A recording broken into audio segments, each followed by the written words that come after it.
Hi guys, कैसे हैं आप सब। मैं रोहित तिवारी आप सभी का श्री वैद्य एकेडमी में स्वागत करता हूं। तो मित्रों, हम लोग भारतीय संविधान पढ़ रहे हैं और भारतीय संविधान की सीरीज को आगे बढ़ाते हुए हम आज आपके सामने लेके आए हैं भारतीय संविधान की अनुसूचियां। भारतीय संविधान की अनुसूचियों के बारे में क्या उपबंध भारतीय संविधान में सम्मिलित किए गए हैं, सारी जानकारियां आज के लेक्चर में हम लोग लेने वाले हैं। तो मित्रों, आपको जैसा कि मालूम होगा कि अपने भारतीय संविधान में 395 अनुच्छेद, 22 भाग तथा 12 अनुसूची शामिल की गई है। अब इनके बारे में थोड़ा सा हम लोग बात करेंगे। अगर हम बात करें तो अनुच्छेदों की संख्या, संविधान संशोधन के उपरांत अनुच्छेदों की संख्या बढ़ाई गई, लेकिन वो अनुच्छेदों की संख्या नहीं थी, वो उप अनुच्छेद के रूप में उसको जोड़ा गया था। ठीक है, याद रखिएगा। अभी भी कितने हैं? 395 ही हम पढ़ेंगे। ठीक है। अब भाग की बात करें मित्रों, तो भाग में भी उपभाग के रूप में बहुत संविधान संशोधन के उपरांत उपभाग के रूप में जोड़े गए थे। जैसे भाग 4 का क, भाग 9 का क, ख, इस टाइप से जोड़े गए थे। अभी भी हम कितने भाग पढ़ते हैं? 22 भाग पढ़ेंगे। ठीक है। जो भी संशोधन के उपरांत जोड़े गए थे वो सब उपभाग हैं या उप अनुच्छेद हैं, याद रखिएगा। ठीक है। अगर अनुसूची की बात आती है मित्रों, अनुसूची की बात आती है तो मूल संविधान में अपने 8 अनुसूचियां थी। मूल संविधान में कितनी अनुसूची थी? 8 अनुसूची थी। और संशोधन के पश्चात 4 अनुसूचियों को जोड़ा गया और इस तरह से आज हम कितनी अनुसूचियों का पढ़ते हैं? 12 अनुसूचियों का भी शामिल किया गया है। ठीक है, यहां तक क्लियर होना चाहिए, बिल्कुल। ठीक है, चलिए नेक्स्ट बात करते हैं अब हम लोग अनुसूची के बारे में। अनुसूचियों के बारे में डिस्कस करते हुए पहली अनुसूची पे आते हैं मित्रों। पहली अनुसूची है संघ तथा राज्य क्षेत्र। मतलब जैसा कि आपको मालूम होगा, भारत राज्यों का संघ है। भारत राज्यों का संघ है। तो भारत में कितने राज्य तथा केंद्र शासित प्रदेश हैं, उनकी लिस्टिंग, मतलब कितने राज्य तथा कितने केंद्र शासित प्रदेश हैं, उसकी लिस्टिंग अनुसूची 1 के तहत वर्णित की जाएगी। तो अगर वर्तमान की बात करें तो वर्तमान में 28 राज्य तथा 9 केंद्र शासित प्रदेश हैं अपने देश में। कितने हैं? 28 राज्य तथा 9 केंद्र शासित प्रदेश। ठीक है। अभी हाल ही में एक एग्जाम में मैं क्वेश्चन देखा था, उसमें था कि अगर भारत में राज्यों की संख्या बढ़ा दी जाए या घटा दी जाए तो किस अनुसूची में, संविधान के किस अनुसूची में संशोधन किया जाएगा? तो वो कौन सा होगा मित्रों?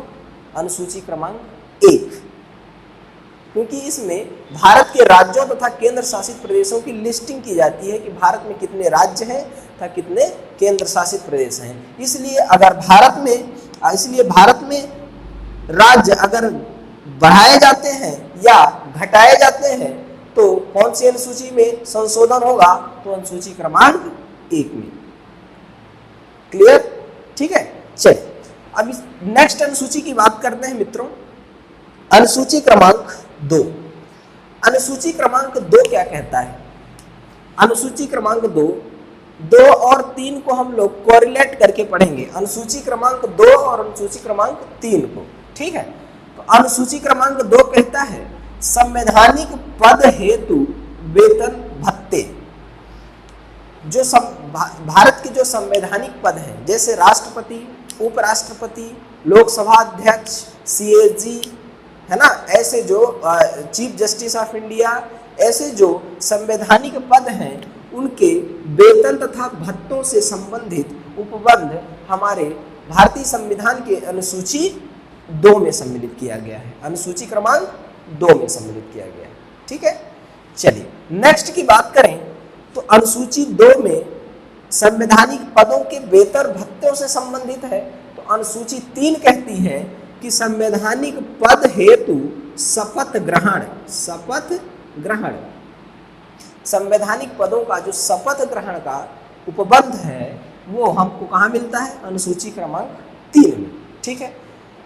देखिए 2 और 3 को बहुत सारे स्टूडेंट्स में कंफ्यूजन होता है 2 और 3 में कि पहले शपथ, क्योंकि कुछ टाइम पढ़ने के बाद वो थोड़ा सा भूल जाता है, तो उनको दिमाग में होता है कि पहले शपथ होगा या पहले वेतन भत्ता होगा।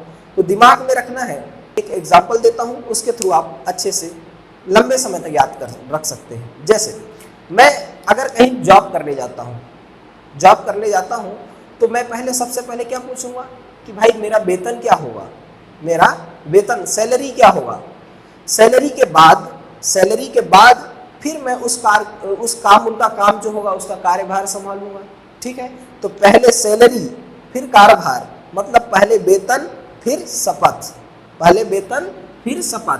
तो अब सूची क्रमांक में 1, 2 की बात करें तो पहले वेतन भत्ता, फिर इसके बाद 3 की बात करें तो शपथ ग्रहण। ठीक है, अब एक नोट डाल के बहुत इंपॉर्टेंट चीज यहाँ पे लिखा गया है मित्रों कि जो हमारे भारत के राष्ट्रपति होते हैं, राष्ट्रपति, उपराष्ट्रपति तथा राज्यपाल, इनके शपथ का प्रावधान भारतीय संविधान के अनुसूची 3 में सम्मिलित नहीं किया गया है। किसका? राष्ट्रपति, उपराष्ट्रपति और राज्यपाल के लिए शपथ ग्रहण के लिए अपने अनुसूची क्रमांक 3 में सम्मिलित नहीं किया गया है, क्योंकि इनके शपथ का प्रावधान भारतीय संविधान के अनुच्छेदों में ऑलरेडी वर्णित है इनके। चलिए, तो अगर हम बात करें राष्ट्रपति की बात करें मित्रों, तो राष्ट्रपति के शपथ ग्रहण का वर्णन हमको भारतीय संविधान के अनुच्छेद 60 में मिलता है। अनुच्छेद 60 में राष्ट्रपति का शपथ ग्रहण का वर्णन मिलता है।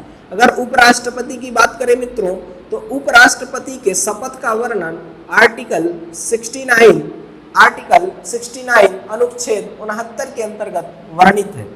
और अगर हम राज्यपाल की बात करें दोस्तों, तो राज्यपाल के शपथ का वर्णन आर्टिकल 159 आर्टिकल 159 अनुच्छेद 159 के तहत वर्णित है। ठीक है, तो ऐसे 3 संवैधानिक पद हैं जिनका शपथ ग्रहण अनुसूची 3 में सम्मिलित नहीं किया गया है। कौन कौन से हैं? राष्ट्रपति, उपराष्ट्रपति और राज्यपाल। ध्यान दीजिएगा। ठीक है, क्लियर? चलिए, अब हम लोग अनुसूची क्रमांक 4 की बात करेंगे दोस्तों। अनुसूची क्रमांक 4 की बात करेंगे। अगर अनुसूची क्रमांक 4 में देखें मित्रों, तो यह है राज्य व केंद्र शासित प्रदेशों में राज्यसभा सीटों का आवंटन। राज्य तथा केंद्र शासित प्रदेशों में राज्यसभा सीटों का आवंटन। अब बात करते हैं कि राज्यसभा सीटों का आवंटन का आधार क्या होता है। राज्यसभा की सीटों का आधार आवंटन, राज्यसभा के सीटों के बंटवारे का आधार क्या होता है, किस बेस पर राज्यों के राज्यसभा सीटों का आवंटन किया जाता है। तो याद रखिएगा मित्रों कि राज्यसभा में सीटों का आवंटन जनसंख्या के आधार पर किया जाता है। जनसंख्या के आधार पर राज्यसभा में सीटों का आवंटन किया जाता है, अर्थात जिस राज्य की जनसंख्या जितनी ज्यादा होगी उतनी राज्यसभा सीट भी उस राज्य की ज्यादा होगी। ठीक है, जैसे एग्जाम्पल की बात करें, अगर उत्तर प्रदेश की बात करें, यूपी, तो यूपी की जनसंख्या ज्यादा है तो वहां से ज्यादा राज्यसभा सीट है, 31 है।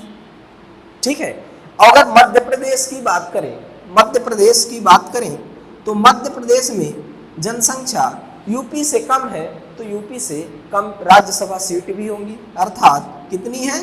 11। ठीक है, एमपी से राज्यसभा सीट कितनी है? 11। यूपी से कितनी है? 31। उसका रीजन है कि यूपी की जनसंख्या ज्यादा है तो राज्यसभा की सीट ज्यादा, एमपी की यूपी से कम है तो यूपी में कम। ठीक है, ये बात क्लियर हुआ। दिमाग में रखना है बिल्कुल कि राज्यसभा के सीटों का आवंटन जनसंख्या के आधार पर किया जाता है। ठीक है, और यूपी की सबसे ज्यादा की अगर बात करें तो यूपी की है 31। ठीक है, ये हो गई अनुसूची क्रमांक 4। नेक्स्ट की बात करेंगे मित्रों अनुसूची क्रमांक 5। अनुसूची क्रमांक 5 और 6 दोनों को कोरिलेट करके पढ़ना है। अनुसूची क्रमांक 5 और 6 बिल्कुल याद करने की दृष्टिकोण से हमको पढ़ना है ना, बिल्कुल दिमाग में बैठ जाना चाहिए। यहां से क्वेश्चन आ जाए तो बिल्कुल 100% सही होना चाहिए, ठीक है। अनुसूची क्रमांक 5 की अगर बात करें मित्रों, तो अनुसूची क्रमांक 5 कहता है कि अनुसूचित जाति तथा अनुसूचित जनजाति के, अनुसूचित जाति तथा अनुसूचित जनजाति के क्षेत्र में प्रशासन व नियंत्रण। इसका मतलब समझिए, अपने भारत में बहुत सारे ऐसे क्षेत्र हैं जहां पर अनुसूचित जाति तथा अनुसूचित जनजाति रहते हैं, है ना, और उनकी एक अलग संस्कृति होती है, उनका एक अलग कल्चर होता है, उनका एक अलग रीति रिवाज होता है। उनको नियंत्रण में रखने के लिए, उनको नियंत्रण में रखने के लिए एक विशेष प्रशासन का उपबंध बनाया गया है, जो कि अनुसूची क्रमांक 5 में सम्मिलित किया गया है, ठीक है। उनमें नियंत्रण स्थापित करने के लिए, अनुसूचित जाति एवं जनजातियों के ऊपर नियंत्रण स्थापित करने के लिए उस क्षेत्र में एक विशेष प्रशासन का उपबंध दिया गया है, वो है अनुसूची क्रमांक 5 के तहत, ठीक, बिल्कुल क्लियर। अब हम बात करेंगे अनुसूची क्रमांक 6 की। अगर अनुसूची क्रमांक 5 की बात करें तो हम संपूर्ण भारत के अनुसूचित जाति व जनजाति के प्रशासन व नियंत्रण की बात किए थे अनुसूची क्रमांक 5 में। अब अनुसूची क्रमांक 6 की बात करें तो अनुसूची क्रमांक 6 में भारत के 4 प्रमुख राज्यों के अनुसूचित जाति तथा जनजातियों के प्रशासन के बारे में विशेष उपबंध दिया गया है। वो कौन से हैं 4 राज्य? बात करें तो असम, मेघालय, त्रिपुरा और मिजोरम। असम, मेघालय, त्रिपुरा और मिजोरम भारत के 4 ऐसे राज्य हैं जहां की जनजातियों के लिए विशेष प्रशासन का उपबंध किया गया है अनुसूची क्रमांक 6 के अंतर्गत। अनुसूची क्रमांक 6 के अंतर्गत तो 5 और 6 को कोरिलेट करिए। अनुसूची क्रमांक 5 की बात करें तो संपूर्ण भारत की जनजाति, अनुसूचित जाति तथा जनजाति के बारे में उपबंध, उन पर नियंत्रण करने के लिए, ठीक है। अनुसूची 6 की बात करें तो असम, मेघालय, त्रिपुरा और मिजोरम 4 राज्यों के अनुसूचित जाति तथा जनजातियों के क्षेत्रों में प्रशासन नियंत्रण करने के लिए, ठीक है। बस अनुसूची 6 में 4 राज्य और अनुसूची 5 में संपूर्ण भारत में, ठीक है, क्लियर हुआ। चलिए अनुसूची क्रमांक अब 7 की बात करेंगे दोस्तों। अनुसूची क्रमांक 7 बहुत इंपॉर्टेंट है, बहुत अच्छे से क्लियर करिएगा। अनुसूची क्रमांक 7 कहता है कि राज्य तथा केंद्र में शक्तियों का विभाजन, राज्य तथा केंद्र में शक्तियों का विभाजन या शक्तियों का आवंटन या शक्तियों का पृथक्करण, ठीक है। तो अगर शक्तियों के पृथक्करण की बात आती है तो 3 प्रकार की सूचियों के रूप में शक्तियों का विभाजन किया गया है। सबसे पहले आता है मित्रों संघ सूची। सबसे पहले क्या आता है? संघ सूची। संघ सूची में केवल केंद्र हस्तक्षेप कर सकती है, मतलब केंद्र सरकार के द्वारा ही हस्तक्षेप किया जा सकता है, कानून बनाया जा सकता है। किसके अंतर्गत? संघ सूची के अंतर्गत, ठीक है। अगर इसमें बात करें तो पहले इसमें 97 विषय शामिल थे, 97 विषय शामिल थे। अगर वर्तमान की बात करें दोस्तों तो वर्तमान में इसमें 100 विषय शामिल किए गए हैं। संघ सूची में पहले 97 विषय शामिल थे, वर्तमान में कितने हैं? 100 विषय शामिल हैं, ठीक है। दूसरे की बात करें राज्य सूची। अगर राज्य सूची की बात करें मित्रों तो राज्य सूची में केवल राज्य हस्तक्षेप कर सकता है, राज्य कानून बना सकता है, राज्य इंटरफेयर कर सकता है, ठीक है, उसमें केंद्र नहीं कर सकता। और अगर बात करें तो पहले इसमें कितने विषय शामिल थे? तो इसमें पहले 66 विषय शामिल थे। और अगर वर्तमान की बात करें तो वर्तमान में कितने विषय शामिल किए गए हैं? 61। एग्जैक्ट डाटा याद करना है आपको, है ना। पहले कितने थे? 66। आज कितने हैं वर्तमान में?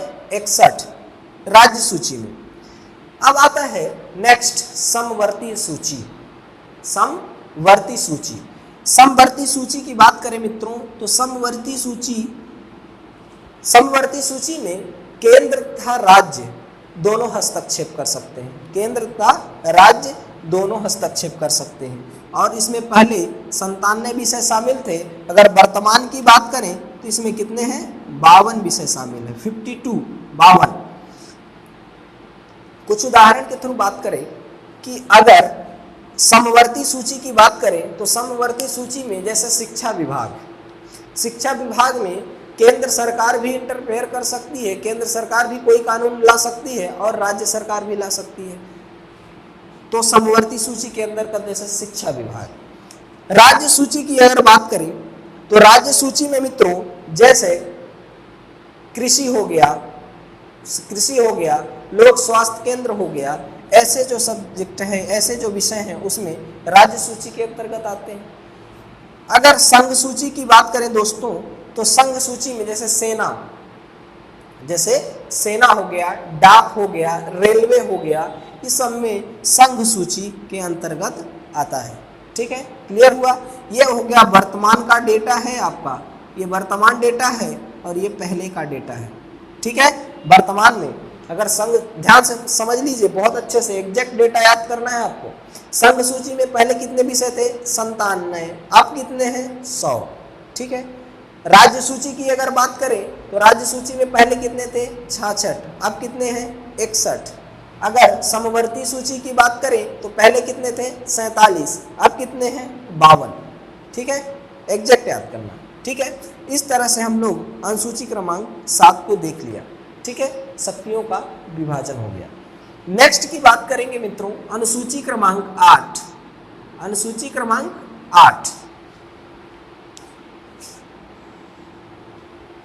अनुसूची क्रमांक 8 की बात करेंगे तो इसमें भाषाओं का वर्णन है। भारतीय संविधान में कितनी भाषाओं को शामिल किया गया है उसका वर्णन अनुसूची क्रमांक 8 में वर्णित है। अगर हम भारतीय संविधान के मूल संविधान की, अगर भारत के मूल संविधान की बात करें तो उसमें कितनी भाषाएं शामिल थी? 14 भाषाएं शामिल थी। बिल्कुल दिमाग में रखिएगा कि भारतीय संविधान के, भारत के मूल संविधान में कितनी भाषाएं शामिल थी? तो वो कितनी थी? 14 भाषाएं शामिल थी। और संविधान संशोधन के उपरांत प्रमुख भाषाओं को जोड़ा गया और आज वर्तमान में कितनी भाषाएं हैं? 22। कितनी है? 22 भाषाएं आज वर्तमान में है। चलिए एक एक करके बात करते हैं कि कौन सी भाषा कब जोड़ी गई और कौन से संविधान संशोधन के उपरांत जोड़ी गई। ठीक, अब हम बात करते हैं कि मूल संविधान में कितने थे? मूल संविधान में कितनी भाषाएं थी? 14 भाषाएं। सबसे पहले सिंधी भाषा को ऐड किया गया। यहां से क्वेश्चन आ सकता है मित्रों कि भारतीय संविधान में सर्वप्रथम कौन सी भाषा को जोड़ा गया था? तो वो है सिंधी भाषा। और अगर बात करें कि कब जोड़ा गया था तो 21वें संविधान संशोधन सन 1967 में। ठीक है, पहली भाषा कौन सी थी? सिंधी भाषा। कब जोड़ी गई? 21वें संविधान संशोधन सन 1967 में जोड़ी गई। बिल्कुल। अब इस तरह से एक भाषा 14 में एक जोड़ी गई तो कितनी भाषा हो गई? 15 भाषा हो गई। ठीक है, फिर इसके बाद 3 भाषाओं को एक साथ जोड़ा गया। 3 भाषाओं को एक साथ जोड़ा गया। कौन कौन सी? मणिपुरी, नेपाली और कोंकणी। मणिपुरी, नेपाली और कोंकणी 3 भाषाओं को एक साथ जोड़ा गया। और वो कौन से संविधान संशोधन में? तो 71वें संविधान संशोधन सन 1992। 71वें संविधान संशोधन सन 1992 में भारतीय संविधान की अनुसूची क्रमांक 8 में 3 भाषाओं को जोड़ा गया। कौन कौन सी? मणिपुरी, नेपाली और कोंकणी। ठीक है, मणिपुरी, नेपाली और कोंकणी। इस तरह से अभी 18 भाषाएं हो गई। ठीक है, फिर इसके बाद 4 भाषाओं को एक साथ जोड़ा गया। इसके बाद 4 भाषाओं को एक साथ जोड़ा गया। तो कब जोड़ा गया? तो 92वें संविधान संशोधन सन 2003। यहाँ पे 2003 होगा मित्रों, यहाँ पर 92वें संविधान संशोधन सन 2003, 92वें संविधान संशोधन सन 2003 में 4 भाषाओं को जोड़ा गया। कौन कौन सी? बोडो, डोगरी, मैथिली और संथाली। कौन कौन से? बोडो, डोगरी, मैथिली और संथाली, 4 भाषाओं को एक साथ जोड़ा गया। कब जोड़ा गया? तो 92वें संविधान संशोधन सन 2003 में जोड़ा गया, सन 2003 में। तो इस तरह से वर्तमान में अगर बात करें तो वर्तमान में हमारे भारतीय संविधान में कितनी भाषाएं शामिल हैं? तो 22 भाषाएं। ठीक है, चलिए मेरा क्वेश्चन है कुछ भाषाओं से रिलेटेड, भाषा को लेकर आप कमेंट्स बॉक्स में मेरे को आंसर बताइएगा। ठीक है, आपको बताना है कि क्या इन 22 भाषाओं में से अंग्रेजी भाषा शामिल है कि नहीं, ये बताना है। दूसरी बात, दूसरा क्वेश्चन, इन भाषाओं में से, इन 22 भाषाओं में क्या उर्दू भाषा शामिल है? ठीक है, उर्दू और अंग्रेजी आपको बताना है। और मैं 2 बता दे रहा हूं कि इन 22 भाषाओं में हिंदी और संस्कृत शामिल है, और आपको बताना है कि अंग्रेजी शामिल है कि नहीं, उर्दू शामिल है कि नहीं। ठीक है, चलिए मेरा इंतजार रहेगा, आप कमेंट्स बॉक्स में जरूर बताइएगा। चलिए, ये 8 अनुसूची जो मूल संविधान में थे वो हम लोग अभी तक डिस्कस कर लिए हैं, 8 अनुसूचियों के बारे में। अब संविधान संशोधन के उपरांत 4 प्रमुख अनुसूचियों को जोड़ा गया, उनको हम एक लिस्ट, एक टेबुलर फॉर्म में पढ़ेंगे, एक लिस्टिंग के फॉर्म में पढ़ेंगे और अच्छे से समझ लेंगे। जल्दी से याद करने का एक छोटा सा तरीका अपनाया हूँ, उम्मीद करता हूँ आपको अच्छा लगेगा और आप लाइक करेंगे इसको। ठीक है, चलिए सबसे पहले एक टेबल बनाते हैं। टेबल के पहले टेबल में लिखेंगे अनुसूची, दूसरे में लिखेंगे संशोधन क्रमांक, मतलब कौन से संशोधन में ऐड किया गया, कौन से वर्ष में ऐड किया गया, और उस अनुसूची के तहत क्या है, क्या ऐड किया गया और उसकी विशेषताएं क्या है। ठीक है, 8 हो गई जो मूल संविधान की थी, ये 4 हैं जो संशोधन के उपरांत जोड़ी गई थी, उनको एक टेबल के फॉर्म में मैं बना लिया। ठीक है, अगर हम अनुसूची क्रमांक 9 की बात करता हूं मित्रों, तो अनुसूची क्रमांक 9 फर्स्ट संविधान संशोधन, पहला संविधान संशोधन जो हुआ था, वो पहला संविधान संशोधन सन 1954 में। तो ऐड क्या किया गया था, क्या था उसमें? तो उसमें था भूमि सुधार तथा संपत्ति अधिग्रहण से संबंधित उपबंध। भूमि सुधार मतलब पहले जब अपना भारत आज़ाद हुआ तो बहुत सारी ऐसी जमीन थी जो एक के पास हो जाती थी, बहुत कम लोगों के पास, किसी के पास बहुत ज़्यादा ज़मीन, किसी के पास है ही नहीं, कोई बिना खाए मर रहा है, कोई एकदम उसके पास ज़मीन ही ज़मीन है। इस तरह की जब स्थिति बनी तो संविधान में संशोधन किया गया। वो पहला संविधान संशोधन था, कब किया गया? 1954 में। और इसमें भूमि सुधार मतलब भूमि का सही तरह से बंटवारा किया गया, अधिग्रहण किया गया। ये कब किया गया? अनुसूची क्रमांक 9 में। ठीक है, नेक्स्ट की बात करेंगे अनुसूची क्रमांक 10। अनुसूची क्रमांक 10 किस संविधान संशोधन के तहत जोड़ा गया? तो यह 92वें संविधान संशोधन 92वें संविधान संशोधन के तहत सन 1985 में। कब जोड़ा गया? 1985 में जोड़ा गया। ठीक है, और इसमें क्या था? तो इसमें दल बदल संबंधी उपबंध थे, दल बदल निरोध संबंधी, दल बदल निरोध संबंधी उपबंध थे। अब ये क्या होता है दल बदल? दल बदल इसको अच्छे से समझिए। दल बदल का मतलब होता है, देखो यहां से समझिए,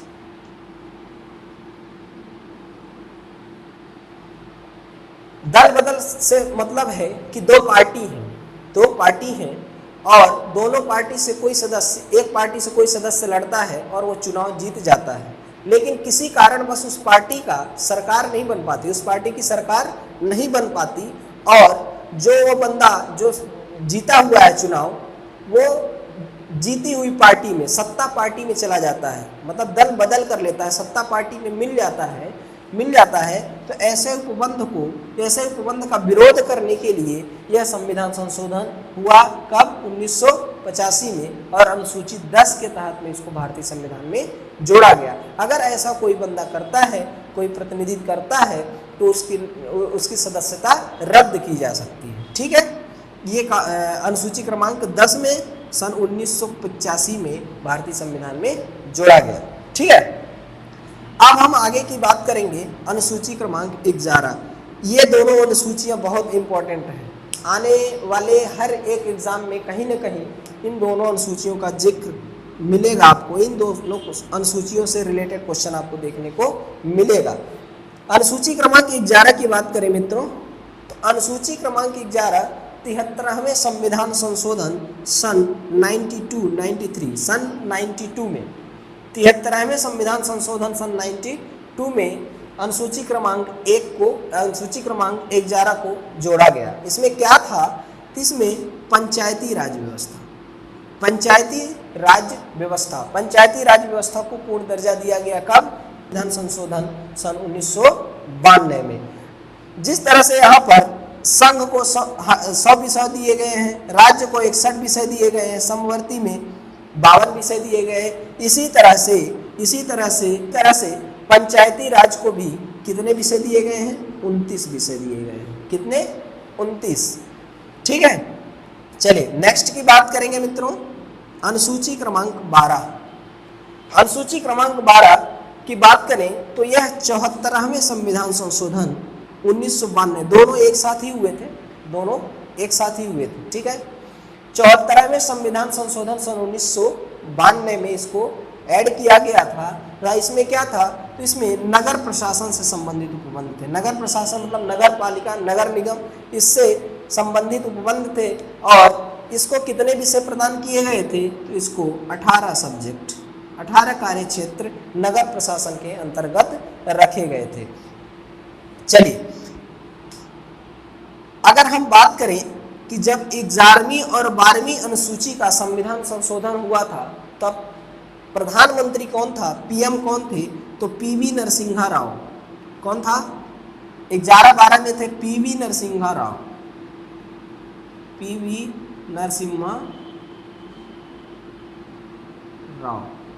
ये जब अनुसूची क्रमांक 11 तथा अनुसूची क्रमांक 12 जब भारतीय संविधान में ऐड किया गया, तब प्रधानमंत्री कौन था? पीवी नरसिम्हा राव। और अगर हम बात करें मित्रों 10वीं अनुसूची दल बदल संबंधी, तो इस समय पर पीएम कौन था? पीएम प्राइम मिनिस्टर थे राजीव गांधी।